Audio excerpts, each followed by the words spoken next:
ये बहुत सुंदर प्रस्तुति एसएस चिल्ड्रन एकेडमी के बच्चों की स्वागत हमारी शुभकामनाओं के गणराज हमारे अतिथि के रोड को सुवासित करने के ये जोरदार तालियों से बच्चों का स्वागत अभी मिल रहा है नहीं। तोड़ना है पिंजरा मेरी उड़ान अभी बाकी है, तोड़ना है पिंजरा मेरी उड़ान अभी बाकी है, मंजिलें जमीन पर नहीं आसमान भी बाकी है, लहरों का थमना नहीं समंदर की बेबसी, लहरों का थमना नहीं समंदर की बेबसी, बाहर खामोशी चली मगर भीतर तूफान बाकी है। मैं इन शब्दों की आमंत्रित कर रही हूँ अपने पूर्व सांसद आदरणीय कुंवर सरबीर सिंह जी को भी आए और आज के हमारे अभ्यागत का स्वागत। अब वहाँ फोन नहीं कनेक्ट नहीं कर रहा, फोन देव करने उठा नहीं रहा, अब घंटा पर क्यों लचते रहते हैं ना, तो पता नहीं क्या है, वहाँ तो पूरे देश से आता है।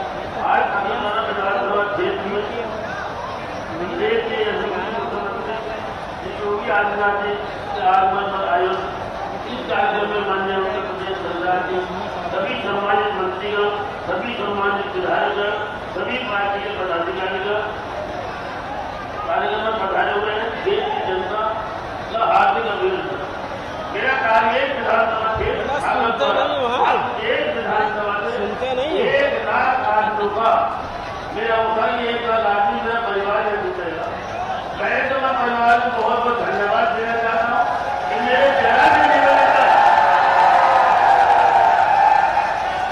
मात्र विधानसभा क्षेत्र विभाग द्वारा मैं मेरी सूचना भेजने पर ही और 1 लाख नहीं मतलब 1.25 लाख यहाँ पर मेरा परिवार जुटा। मैं परिवार में नहीं हुआ, जीवन में नहीं करूँगा। मैं माननीय मुख्यमंत्री से बताना चाहता हूँ कि दूसरी बात 4.5 साल में आपने यहाँ अपने कर्म सारे मेरे क्षेत्र भावना की जनता, मैं आपका बहुत आभारी हूँ।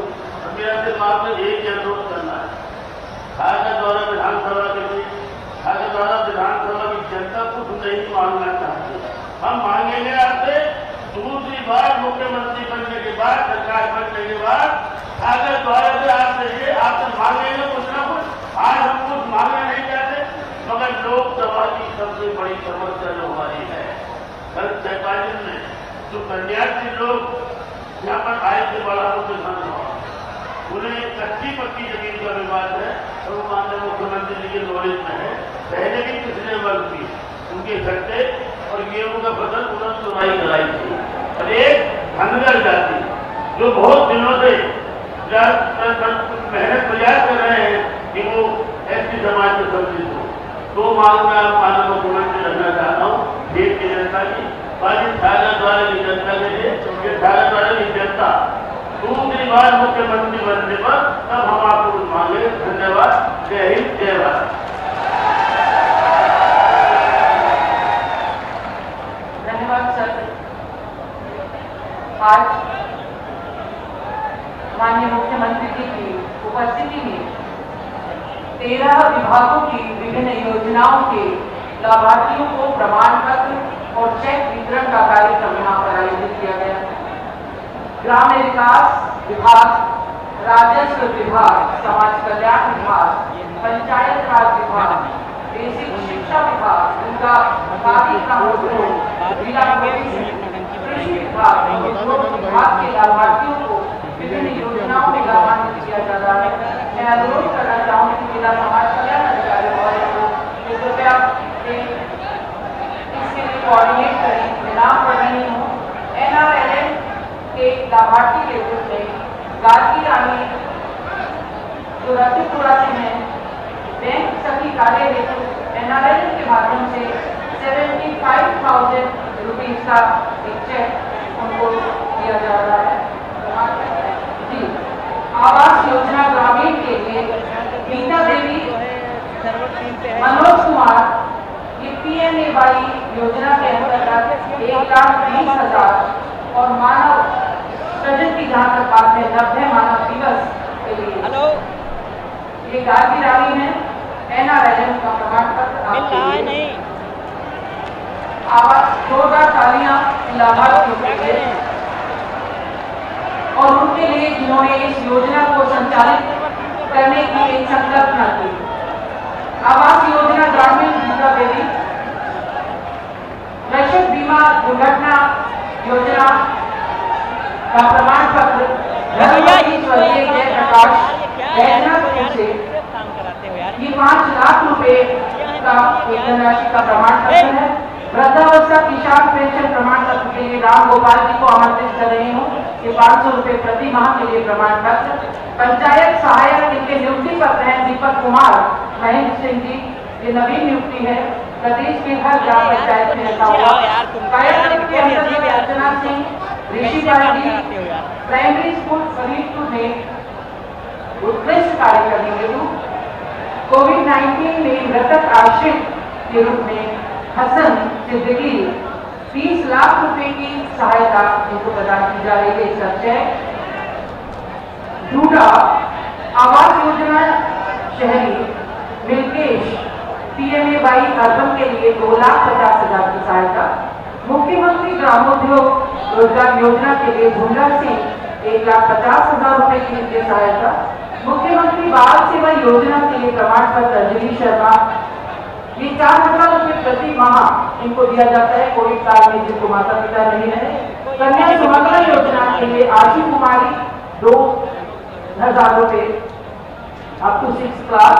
किसान सम्मान योजना नरेश सिंह देवा सिंह को 6,000 रुपए वार्षिक की धनराशि के प्रमाण पत्र और एक जनपद एक उत्पाद के लिए सिद्धि मियां आसिफ अली को 50 लाख का चेक आज माननीय मुख्यमंत्री जी और हमारे अन्य अतिथियों के हाथों इसे ताकत भरने हैं। हमारे लाभार्थी योजनाओं को स्फूर्त रूप में पारदर्शी रूप में लागू करने की जो एक सोच माननीय मुख्यमंत्री जी की है उसको साकार रूप दिया प्रशासन ने और आज ये लाभार्थी इस रूप में लाभान्वित हो रहे हैं। जोरदार तालियां एक बार।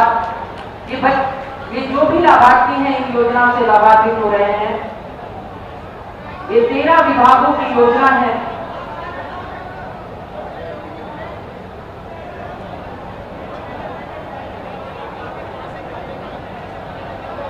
पूरी तरह भी साथ दे तो कुछ और बात है, पर आप जरा भी साथ दे तो कुछ और बात है।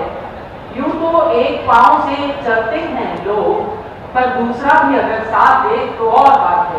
आप जोरदार तालियां इन लाभार्थियों के लिए और इन योजनाओं के लिए जो प्रदेश सरकार के द्वारा संचालित की गई है।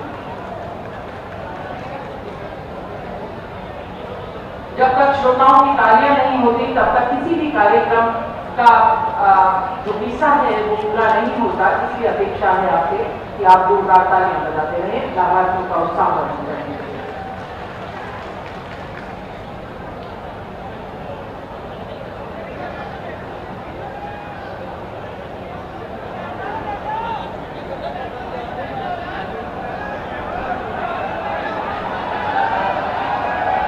अपना स्थान ग्रहण कर लें। है चमक मेरी निगाह में, है चमक मेरी निगाह में, बुलंदी है ख्याल में। मैं पत्थर से भी टकरा कर, मैं पत्थर से भी टकरा कर उसे रेजा रेजा कर दूंगा। मैं अपने ऐसे जनप्रिय नेता अब प्रदेश अध्यक्ष आदरणीय स्वतंत्र देव जी से अनुरोध करना चाहूंगी कि कृपया वे आए और अपना वक्तव्य हमारे सामने अपने आशीर्वाद दें। मंच पर विराजमान एक साधारण परिवार में जन्म लेने वाले और उसके बाद सन्यासी के रूप में समाज को दिशा देने का काम और आज मित्रों मुख्यमंत्री के रूप में 4.5 साल में एक सेकंड का विश्राम नहीं है। इधर आइए सर, इधर दिन आगे के 24 घंटे सप्ताह में 7 दिन परिश्रम की पराकाष्ठा करने वाले दलित शोषित वंचित के लिए रात दिन जग कर काम करने वाले ऐसे आपके बीच में प्रदेश के यशस्वी लोकप्रिय मुख्यमंत्री आप आए मित्रों, आप सब हृदय के गहराइयों से आप स्वागत करें, अभिनंदन करें, वंदन करें। एक बार ताली के गड़गड़ाहट से अपना स्थान पर खड़े होकर आदरणीय योगी जी का स्वागत करें मित्रों और एहसास करवा रहे हैं। मंच पर विराजमान आदरणीय भूपेन्द्र जी, हमारे जल शक्ति मंत्री लोकप्रिय आदरणीय महेंद्र सिंह जी, हमारे सुरेंद्र नागर जी, हमारे क्षेत्र के लोकप्रिय सांसद कुंवर सर्वेश सिंह जी, डॉक्टर शैतानी सिंह जी, जयपाल सिंह जी, रितेश जी, विधायक राजेश जी, सुशांत जी, विनोद जी और अपने डॉक्टर विशेष गुप्ता जी,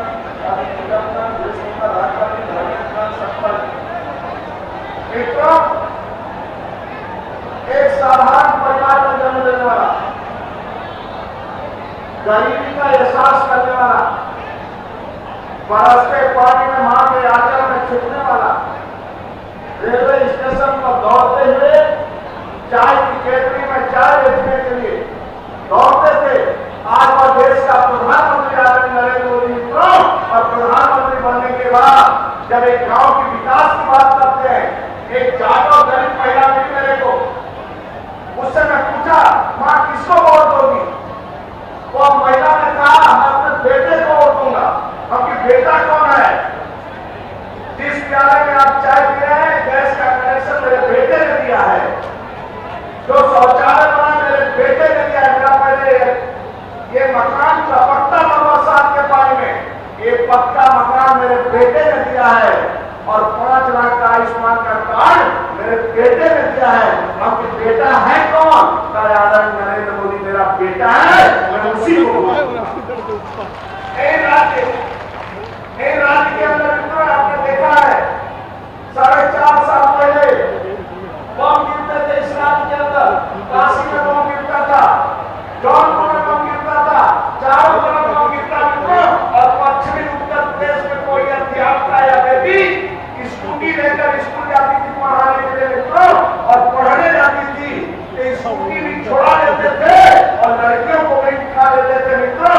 ये सपा बसपा का शासन था। आज आदरणीय योगी जी के शासन में किसी की हैसियत नहीं स्कूटी रोक के बेटी को और बेटी को छोड़ दे मित्रों और बेटी के लिए छेड़ दिया वो बचेगा नहीं, मरेगा। ये योगी शासन है मित्रों, ये योगी सरकार है।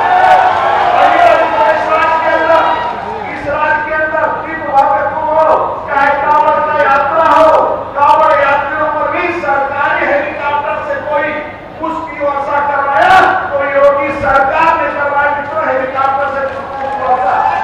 आज कानून का है मित्रों, आज किसी के खेत से फावड़ा भी चोरी नहीं हो सकता है। ये आदरणीय योगी जी का शासन है मित्रों। आज गरीबी हो, आपने देखा है इसी राज्य के अंदर दिव्य कुंभ हो, भव्य कुंभ हो, सभी देखा है मित्रों, आदरणीय योगी जी के शासन में होता है। बनकाटिया और मुसाहर जैसे जिनके दलितों का कोई पूछने वाला मुसाहर नहीं था मित्रों, उन लोगों ने पक्का मकान देने का किसी ने काम किया तो आदरणीय योगी जी ने किया है मित्रों। और राज्य की कानून व्यवस्था यहाँ दुरुस्त है योगी। आपने सपा को देखा है, बसपा को देखा है मित्रों। लखनऊ से फोन आ जाता था, एक तो किसी लड़की को उठा रहे, किसी के मकान से चोरी जबरदस्ती कर रहे तो थाने में रिपोर्ट नहीं लिखा जाता था।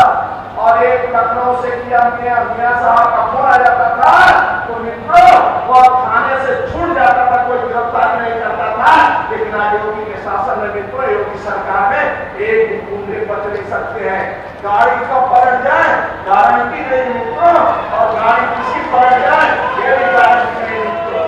ये योगी शासन है। इसलिए आपसे निवेदन करना है मित्रों, सपा बसपा गुमराह करेंगे, जातवाद का नारा देंगे, क्षेत्रवाद का नारा देंगे, व्यक्तिवाद का नारा देंगे, परिवारवाद का नारा देंगे, वंशवाद का नारा देंगे मित्रों। राज्य में ऐसा मुख्यमंत्री, ईमानदार मुख्यमंत्री, गरीबों का हितचिंतक सुचिंतक मुख्यमंत्री मित्रों दूसरा कोई नहीं मिलेगा।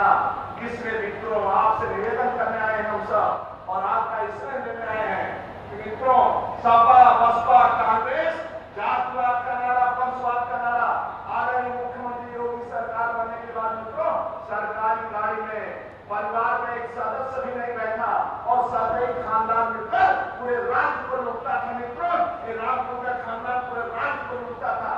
ऐसा मुख्यमंत्री जो राज्य की खुशहाली और राज्य का विकास के लिए रात दिन परिश्रम की पराकाष्ठा करता है मित्रों, ऐसे मुख्यमंत्री और देश में आदरणीय मोदी जी जैसा आज भी पहली बार मित्रों लोग आरोप लगाते थे राम मंदिर की निर्माण की बात पर डरते थे। सपा वाले बसपा वाले कहा सोनिया गांधी की राम का अस्तित्व नहीं है, राम नहीं है, राम मंदिर नहीं है मित्रों।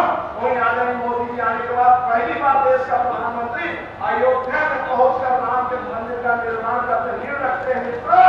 और राज्य के अंदर एक भी धंधा नहीं होता है, ये एक भी गुंडागर्दी नहीं होती है। ये योगी जी का प्रताप है मित्रों, और योगी जी का कानून व्यवस्था है, इसलिए दंगा नहीं होता है। एक बार मैं फिर कहूंगा आदरणीय योगी जी को मित्रों गहराई से तालियों के गड़गड़ाहट से आदरणीय योगी जी का स्वागत करें और जोरदार स्वागत करें मित्रों। और 4.5 साल का जैसे और एक बार और मेरे साथ आदरणीय योगी जी का जो चुनाव चिन्ह है उसको खिलाना है, और उस चुनाव चिन्ह पर लक्ष्मी बैठ कर आती है मित्रों। इसलिए हाथ हिलाकर कमल कमल कमल कमल जोर से बोलो, कमल कमल कमल कमल कमल, भारत माता की।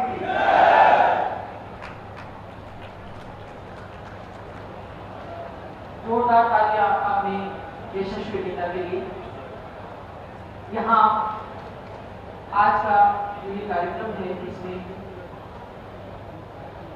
30 परियोजना जिसको कि 65 करोड़ रुपए की लागत से जो निर्मित है, विशेषकर ठाकुरधारा विधानसभा क्षेत्र से, जिसमें 2 परियोजनाएं जिला अस्पताल और महिला अस्पताल में 2 ऑक्सीजन प्लांट की जो योजना है वो भी सम्मिलित है। उसका लोकार्पण करने के लिए और शिलान्यास करने के लिए मैं माननीय अपने यशस्वी मुख्यमंत्री जी को और साथ में जिला अध्यक्ष और प्रदेश अध्यक्ष सभी को तो क्या एक बटन दबाकर आज की इस कार्यक्रम में 65 करोड़ की लागत की योजनाओं का लोकार्पण और शिलान्यास। जोरदार तालियों से स्वागत इस योजना के प्रति।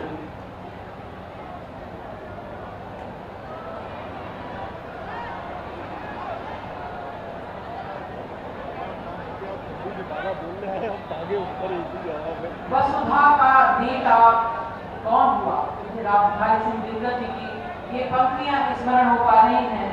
वसुधा का नेता कौन हुआ? भूखंड विजेता कौन हुआ? अतुलित यश क्रेता कौन हुआ? नव धर्म प्रणेता कौन हुआ? जिसने न कभी आराम किया, जिसने न कभी आराम किया, विघ्नों में रहकर नाम लिया। ऐसे यशस्वी मुख्यमंत्री जी को अपने बीच पाकर इस मंच पर ये उपगत है मंच सार्थक हुआ। मैं आमंत्रित कर रही हूँ आदरणीय मुख्यमंत्री जी को उनके अनुरोध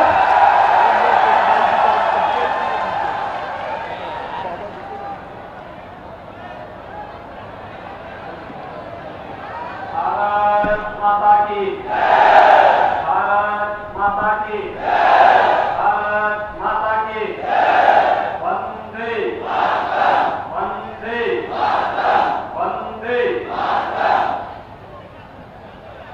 ठाकुरवाड़ा विधानसभा क्षेत्र के आज के सम्मेलन में भारतीय जनता पार्टी के लोकप्रिय अध्यक्ष माननीय श्री स्वतंत्र देव सिंह जी, जनपद के प्रभारी मंत्री और प्रदेश सरकार में मेरे वरिष्ठ सहयोगी जनशक्ति मंत्री डॉक्टर महेंद्र सिंह जी, प्रदेश सरकार में मेरे वरिष्ठ सहयोगी पंचायती राज विभाग के मंत्री चौधरी भूपेंद्र सिंह जी, माननीय सांसद श्री सुरेंद्र नागर जी, जिला पंचायत के अध्यक्ष डॉक्टर शेफाली सिंह जी, कार्यक्रम के संयोजक पूर्व सांसद कुंवर सर्वेश सिंह जी, माननीय सांसद माननीय विधायकगण श्री रितेश गुप्ता जी, श्री राजेश सोनू जी, श्री सुशांत सिंह जी, विधान परिषद सदस्य डॉक्टर जयपाल सिंह जस्त जी, महापौर श्री विनोद अग्रवाल जी, अध्यक्ष राज्य बाल अधिकार संरक्षण आयोग मुरादाबाद डॉक्टर विशेष गुप्ता जी, उपाध्यक्ष खादी उद्योग डॉक्टर श्री गोपाल अंजान जी, अनुसूचित जाति जनजाति आयोग के सदस्य साध्वी गीता प्रधान जी, पिछड़ा वर्ग आयोग के सदस्य श्री गिरीश वर्मा जी, भारतीय जनता पार्टी के जिला के अध्यक्ष श्री राजपाल चौहान जी, महानगर अध्यक्ष धर्मेंद्र मिश्रा जी, आज के इस कार्यक्रम में उपस्थित सभी ब्लॉक प्रमुखगण, सम्मानित जनप्रतिनिधिगण और मुरादाबाद से खासतौर पर ठाकुरवाड़ा विधानसभा क्षेत्र से गांव-गांव से यहां पर उपस्थित सभी भाइयों बहनों,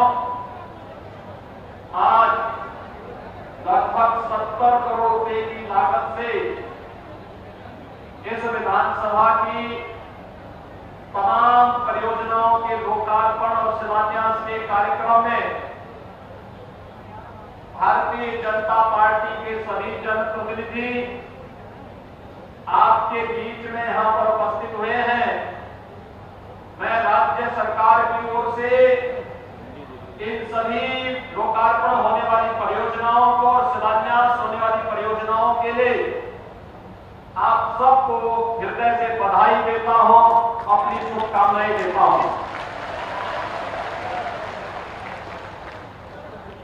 साथ ही साथ यहां पर 2 ऑक्सीजन प्लांट का भी शुभारंभ हो रहा है।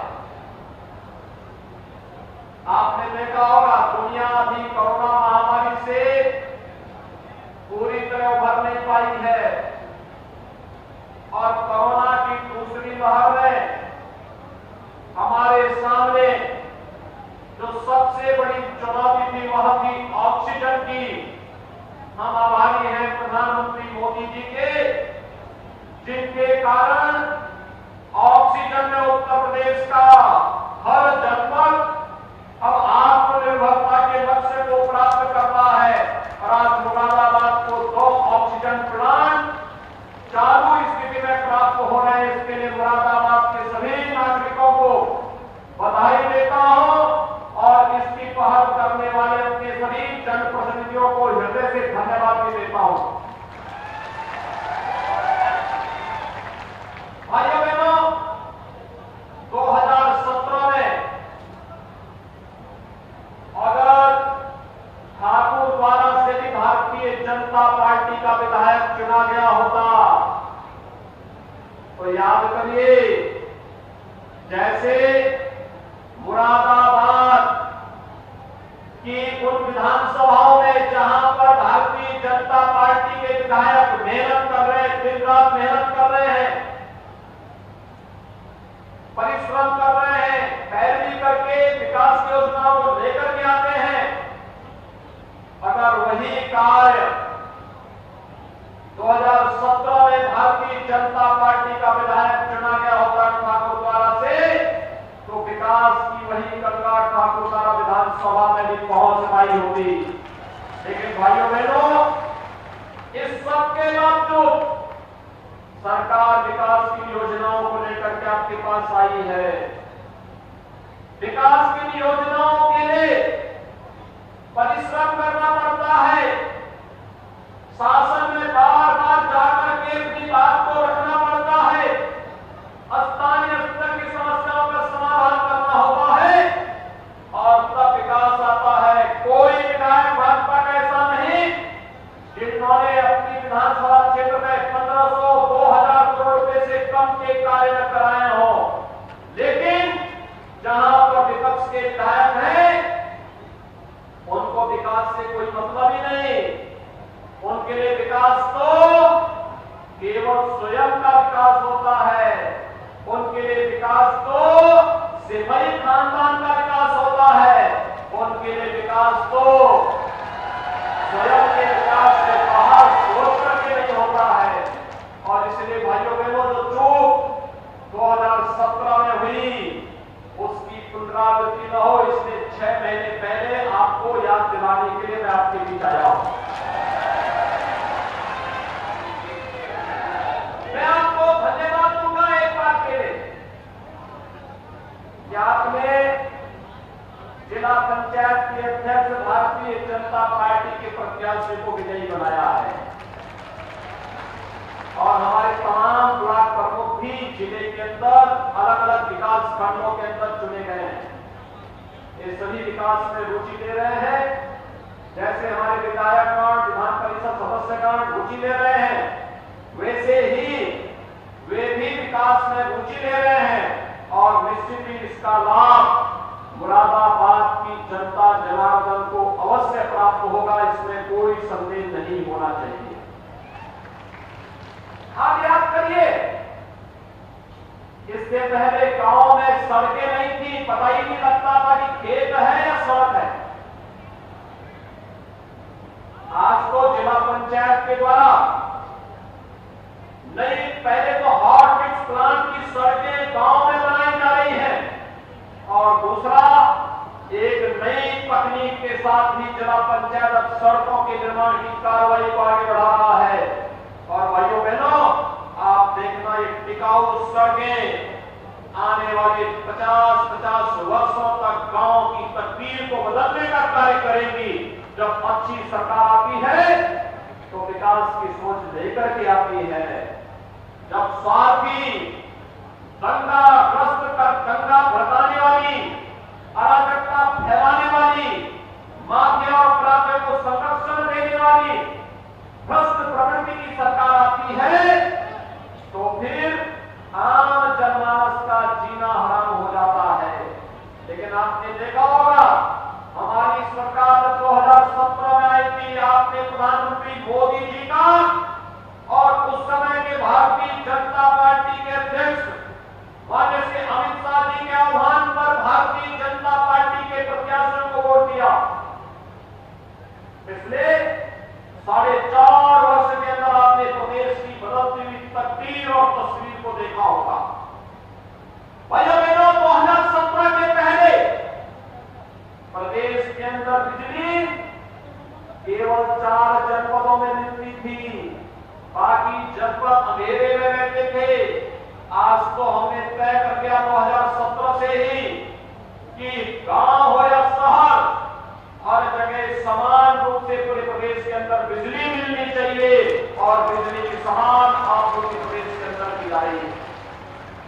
आपदा को छोड़ दें तो शेष कोई भेदभाव नहीं। आपदा में बचाव के उपाय करने पड़ते हैं तो दुर्घटना न होने पाए, इसके लिए बचाव करना पड़ता है, क्योंकि हर मनुष्य का जीवन में बहुमूल्य है और मनुष्य के जीवन के बहुमूल्य को ध्यान देखते हुए सरकार कुछ निर्णय उस समय लेती है, लेकिन सामान्य दिनों में हर एक व्यक्ति को बिजली उपलब्ध कराने का कार्य बिना भेदभाव की सरकार कर रही है। भाइयों बहनों, जब हम लोग 2017 के विधानसभा चुनाव में आए थे, उससे पहले 2014 के लोकसभा चुनाव में आते थे, पश्चिमी उत्तर प्रदेश में एक शिकायत मिलती थी।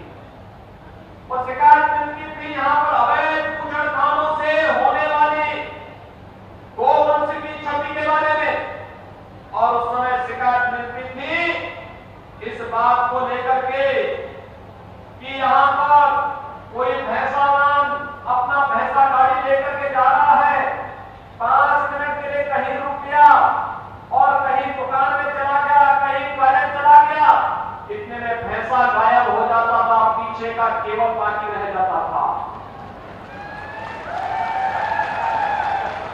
कोई बैलगाड़ी जा रही है, पता लगा बैलगाड़ी में बैल गायब हो गए और पीछे का केवल खोखा मात्र बच के रह जाता था।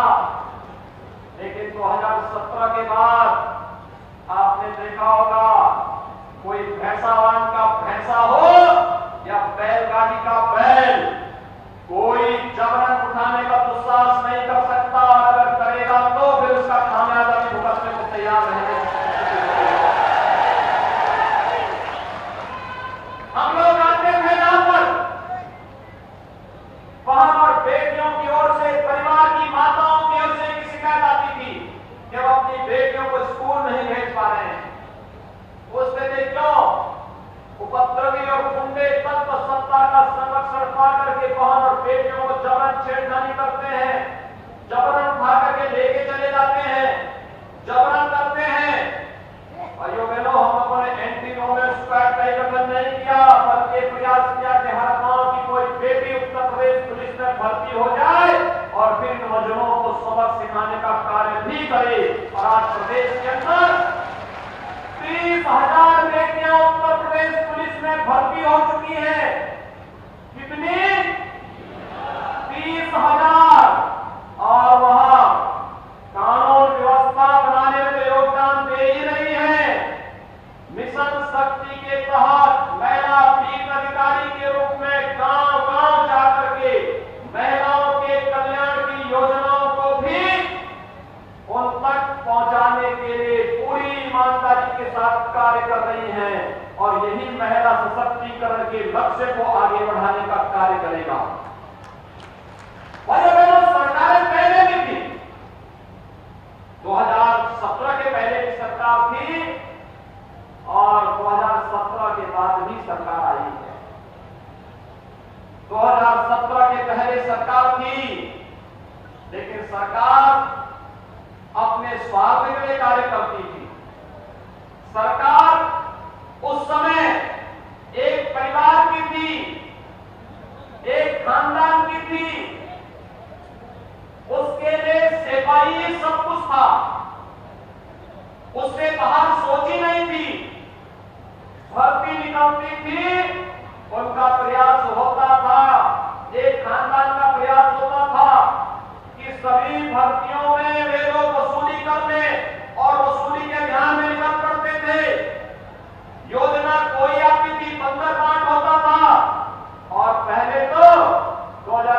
के पहले मुख्यमंत्री बनने पर क्या होड़ लगती थी? पहले अपनी हवेली बनाने की होड़ लगती थी। और हमारी सरकार आई, हमने कहा कि किसी मुख्यमंत्री के लिए, किसी मंत्री के लिए स्वयं का आवास और हवेली महत्वपूर्ण नहीं, सबसे पहली प्राथमिकता होनी चाहिए गांव का गरीब और मोहल्ले का गरीब। 42 लाख लोगों को प्रधानमंत्री आवास उपलब्ध करवाया गया प्रदेश में। भाइयों बहनों, ये मकान पहले भी नहीं जा सकते थे, पहले सोच नहीं थी, पहले सोच नहीं थी। पहले इन्होंने पेंशन को भी पार्टी से जोड़ करके समाजवादी पेंशन चलाई, और समाजवादी पेंशन किसी वृद्धजन को नहीं, किसी निराश्रित महिला को नहीं, किसी अनाथ बच्चे को नहीं, किसी दिव्यांगजन को नहीं, ये पेंशन किसको दी जाती थी? समाजवादी पार्टी के कैडर को दी जाती थी। पैसा सरकार का, पैसा जनता जनार्दन का, और उसको समाजवादी पार्टी के कैडर को बांट करके प्रदेश के खजाने को खाली करने का प्रयास होता था। लेकिन आज हर निराश्रित महिला को पेंशन प्रदेश सरकार दे रही है, हर अनाथ बच्चे को सहयोग सरकार कर रही है, और हर उस बुजुर्ग को जिसका कोई देखभाल करने वाला नहीं है, उसको सरकार अपनी योजनाओं से जोड़ करके पेंशन की सुविधा का लाभ भी दे रही है। आज कोई नौकरी के नाम पर वसूली नहीं कर सकता, और अगर वसूली करेगा तो उत्तर प्रदेश सरकार की जेलें उसका इंतजार करती है कि कब ये आएगा, इसको हम जेल के अंदर पहुंचने का कार्य करेंगे। आज तो क्या मुरादाबाद है, क्या संबल है, क्या बागपत है, हर जगह का नौजवान पुलिस में भर्ती हो रहा है, शिक्षक बन रहा है, प्रशासनिक व्यवस्था का हिस्सा बन रहा है, पुलिस में अधिकारी बन रहा है, आरक्षी बन रहा है, हर एक जगह उसको सम्मान मिल रहा है। उत्तर प्रदेश के 4.5 लाख नौजवानों को अपने प्रदेश के अंदर नौकरी दी। ये मुरादाबाद तो वैसे भी पीतल उद्योग के लिए जाना जाता था। 2017 के पहले यहां का पीतल उद्योग कब तोड़ रहा था,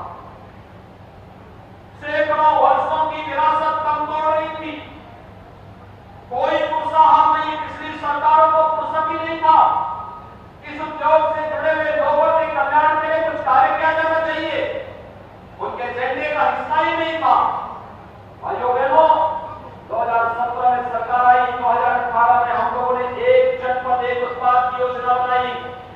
एक जनपद एक उत्पाद के माध्यम से मुरादाबाद के यहाँ का पीतल उद्योग को रखा, और पीतल उद्योग के माध्यम से हम लोगों ने जिस कार्रवाई को आगे बढ़ाया, आज मुझे बताते हुए प्रसन्नता है कि अकेले मुरादाबाद से लगभग 6,000 करोड़ रुपए से अधिक का पीतल का जो सामग्री बनती है, यह दुनिया को एक्सपोर्ट होती है। आज मुरादाबाद सांप्रदायिक तनाव दंगों के लिए नहीं, अवैध तस्करी के लिए नहीं, बल्कि एक्सपोर्ट का एक बड़ा हब बन गया है।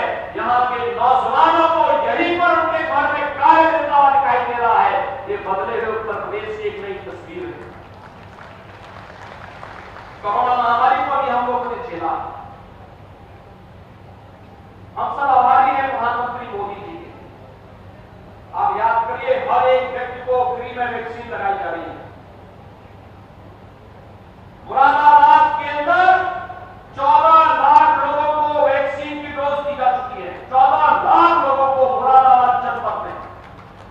मैं धन्यवाद दूंगा, आपको अभिनंदन करूंगा, प्रधानमंत्री मोदी जी के प्रति आभार व्यक्त करूंगा, जिनके कारण हमारी जनता जनार्दन को फ्री में वैक्सीन मिल पा रही है, और कोरोना जैसी महामारी से हम अपने लोगों को बचाने में सफल हो पा रहे हैं। भाइयों बहनों, दुनिया के अंदर क्या हालत खराब है। आपके सामने दिल्ली है, मुश्किल से 1.5 घंटे की दूरी पे आप दिल्ली, क्या स्थिति कोरोना के दौरान दिल्ली की सरकार से समझे नहीं समझ पा रहा था, और वहां के लोग मुरादाबाद के हॉस्पिटल में, गाजियाबाद के हॉस्पिटल में, नोएडा के हॉस्पिटल में आकर के आप भर्ती होते थे। लोग कहते थे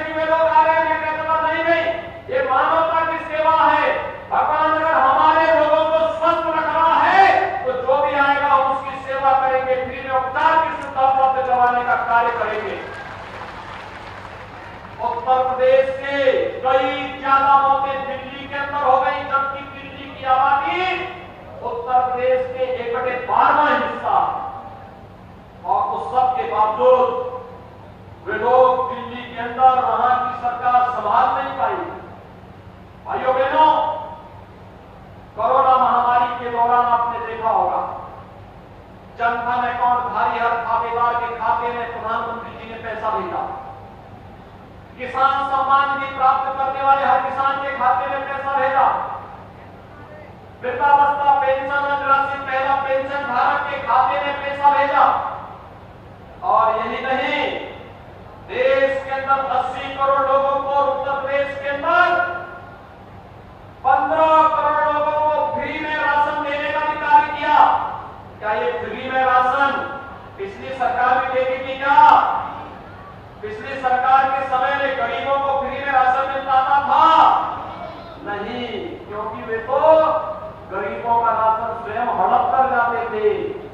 कहां से वे लोग गरीबों का राशन देते? भाइयों बहनों, आज देश की तस्वीर और तकदीर बदलने का काम प्रधानमंत्री मोदी जी ने किया है, और उन्हीं के मार्गदर्शन में उत्तर प्रदेश के अंदर भी हम लोग उत्तर प्रदेश की तस्वीर और तकदीर बदलने के लिए आए हैं। 4.5 वर्ष के अंदर बदले हुए उत्तर प्रदेश को आपने देखा होगा। उत्तर प्रदेश के अंदर हमने वही फॉर्मूला लागू किया। आपको याद होगा, जब भारतीय जनता पार्टी का कार्यकर्ता आपके पास आता था, डॉक्टर श्यामा प्रसाद मुखर्जी की जयंती मनाता था, तो हम लोग कहते थे कि डॉक्टर श्यामा प्रसाद मुखर्जी ने कहा कि एक देश में 2 प्रधान, 2 किसान, 2 विधान नहीं चलेंगे, नहीं चलेंगे। और मोदी जी ने 2019 में देश के अंदर आतंकवाद की जंगी धारा 370 को सदैव के लिए समाप्त कर दिया है। आप लोग याद करते थे, हमेशा नारा लगाते थे, हम लोग आते थे, चुनाव में नारे लगते थे, रामलला हम आएंगे, मंदिर वहीं बनाएंगे, और फिर पत्रकार बंधु और विपक्षी लोग हम पर टिप्पणी करते थे, लेकिन तिथि नहीं बताएंगे। लेकिन आज तो अयोध्या में भगवान राम के भव्य मंदिर के निर्माण का कार्य युद्ध स्तर पर चल रहा है। आज आप देख रहे होंगे, अयोध्या में 5 अगस्त 2020 को प्रधानमंत्री मोदी जी ने अयोध्या में रामलला के भव्य मंदिर के निर्माण कार्य का शुभारंभ करा दिया। और आज आपने देखा होगा, निरंतर समाचार पत्रों में आ रहा है, भगवान श्री राम के मंदिर के निर्माण की नींव की कार्रवाई पूरी हो चुकी है। एक ऐसा मंदिर 1000 वर्षों तक कोई भी आपदा, किसी भी प्रकार की परिस्थिति से टिका नहीं सकती, ऐसा भव्य मंदिर, दुनिया के अनुपम मंदिर बन रहा है अयोध्या में रामलला की पावन भूमि पर। भाइयों बहनों, मैं आपसे पूछना चाहता हूं, क्या रामलला का मंदिर कांग्रेस के लोग बना पाते क्या? आपको विश्वास है क्या? और सपा के लोगों पर, क्या सपा के लोगों पर आप विश्वास करते हैं? क्या वे राम मंदिर बनाते? और बहन जी की पार्टी पर बना पाते? कौन मंदिर बना रहा है? भाइयों बहनों, जनता जनार्दन ने आशीर्वाद दिया 2017 में, 2014 में, 2019 में। मोदी जी के नेतृत्व में सैकड़ों वर्षों की बाधा को दूर करके आज अयोध्या में भगवान राम के भव्य मंदिर के निर्माण की कार्रवाई शुरू हुई। आपको अच्छा लगा? सभी लोग सहमत हैं? सबको लगता है कि जो काम अयोध्या में वो अच्छा हुआ? यही कहने के लिए हम लोग आए हैं। कुछ लोग गुमराह करने का काम कर रहे हैं। याद करना, 2017 में हमारी सरकार आई, 86 लाख किसानों का 36,000 करोड़ रुपए का कर्ज माफ हुआ था। 1,45,000 करोड़ रुपए का गन्ना मूल्य का भुगतान हुआ है। और स्पष्ट कह दिया गया है कि नया सीजन आने के पहले गन्ना मूल्य का जो शेष 5,000 करोड़ रुपया बकाया है, ये भी भुगतान होना चाहिए। किसान भाइयों को ये भी मिल जाना चाहिए। सरकार ने बहुत स्पष्ट घोषणा कर दी है कि हम किसान भाइयों के साथ किसी भी प्रकार का शोषण और अन्याय नहीं होने देंगे और सरकार किसी प्रतिबद्धता का परिणाम है न्यूनतम समर्थन मूल्य पर क्रय होना। प्रधानमंत्री किसान सम्मान निधि किसान भाइयों के जीवन में व्यापक परिवर्तन का आधार बने, इसीलिए ये योजना लागू की गई है। और इसीलिए आज इस ठाकुर द्वारा विधानसभा में आपको पुनः स्मरण कराने के लिए मैं और हमारे प्रदेश के अध्यक्ष और मंत्रीगण विधायकगण आपके बीच आए हैं, पदाधिकारीगण आपके बीच आए हैं। आपका आह्वान करने के लिए हम सभी लोग मिलकर के भारतीय जनता पार्टी की केंद्र और प्रदेश सरकार अपना पूरा 7.5 वर्षों से मोदी जी देश के प्रधानमंत्री पद पर शोभित हैं। 24 घंटे का समय बिना रुके, बिना झुके, बिना टिके, बिना हटे देश को और जनता जनार्दन को समर्पित है। और 4.5 वर्ष से हमारी सरकार इसी प्रकार से कार्य कर रही है। अगले 6 महीने का कार्यकाल बहुत महत्वपूर्ण होगा भाइयों बहनों। आप लोग क्या 6 महीने का समय अगर हम 4.5 वर्ष जनता जनार्दन को समर्पित करते हैं, क्या आप भी 6 महीने का समय भारतीय जनता पार्टी के इस मिशन को उपलब्ध कराएंगे? सभी लोग सहमत हैं? मेरे सामने जो बात यहां पर अभी आई थी वो सर्वेश सिंह जी कह रहे थे कि यहां पर 1947 के आसपास आने वाले जितने भी पाकिस्तान, बांग्लादेश और अन्य देशों से जो लोग आए थे उनके जमीन के पट्टों से संबंधित मामले लंबित पड़े हुए हैं। और हमारी सरकार ने एक कमेटी का गठन भी किया है जो सुशांत सिंह के नेतृत्व में ये सभी किसान मेरे पास आए थे। हमने एक कमेटी का गठन किया है। भाइयों बहनों, हम लोग इस समस्या का समाधान करने के लिए पूरी प्रतिबद्धता के साथ तैयार हैं। आपको याद होगा विपक्ष नहीं चाहता है कि इनकी समस्या का समाधान हो, क्योंकि विपक्ष तो आपके मार्ग में रोड़े बनना चाहता है। विपक्ष ने तो जो कानून मोदी जी ने बनाया था सीएए का, उस कानून के तहत पाकिस्तान, बांग्लादेश और अफगानिस्तान से आने वाले और हिंदू को प्रदेश के अंदर नागरिकता देने का अधिकार भी दिया गया था और वह दिया भी जा रहा है।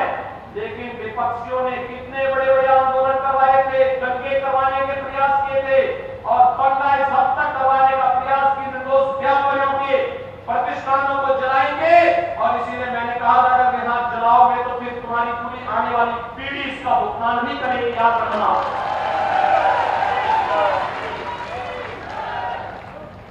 अगर हम कड़े तेवर नहीं दिखाते तो उत्तर प्रदेश को जला देते, लेकिन हम लोगों ने कहीं ढिलाई नहीं बरतने दी। और मैं आपको आश्वस्त करने के लिए आया हूं, आपके स्वाभिमान और सम्मान के लिए सरकार कानून के अनुसार हर प्रकार की सुरक्षा का कवच आपको उपलब्ध करवाने का कार्य करेगी। और बहन बेटी को सम्मान भी देगी, सुरक्षा भी देगी और उनके स्वावलंबन के लिए कार्य भी करेगी। और नौजवान के नौकरी और रोजगार की संभावनाओं को लेकर के सरकार कार्य कर रही है। इसको और मजबूती के साथ आगे बढ़ाने का कार्य करेगी। धनगर समाज से जुड़ी इस समस्या के समाधान के लिए भी सरकार पूरी संवेदनशील तरीके से कार्य कर रही है। और भाइयों बहनों, इस समस्या का समाधान भी कोई करेगा तो भारतीय जनता पार्टी की सरकार करेगी, कोई दूसरा नहीं कर सकता। और इसलिए आज के इस अवसर पर मैं आप सबका आह्वान करूंगा, आज जो विकास की योजनाएं आपको दी जा रही हैं, इस योजनाओं के बारे में जो संपन्न हो गई है उसकी बढ़ाई, जो योजनाएं प्रारंभ हो रही है प्रशासन से कह करके कि समय पर इन कार्यक्रमों को आगे बढ़ा करके कार्य के मानक की गुणवत्ता को ध्यान में रखते हुए जनता जनार्दन को इसका लाभ मिले, यह हम सुनिश्चित करेंगे। इस विश्वास के साथ